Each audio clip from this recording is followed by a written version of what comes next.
На хата пахне пирогами з вишнями з печі, снилось, як світи фарами ближні.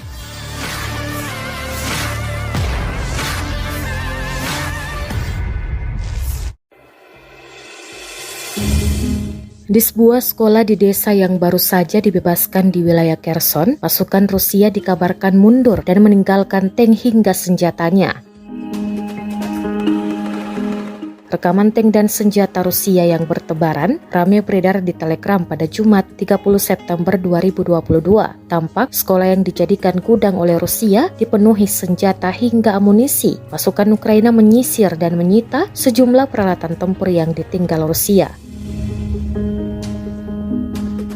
Perang Rusia dengan Ukraina memasuki hari ke-219 pada Jumat 30 September 2022. Diketahui hingga saat ini Sekjen PBB mengutuk langkah Rusia mencaplok wilayah Ukraina.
Terima kasih sudah nonton.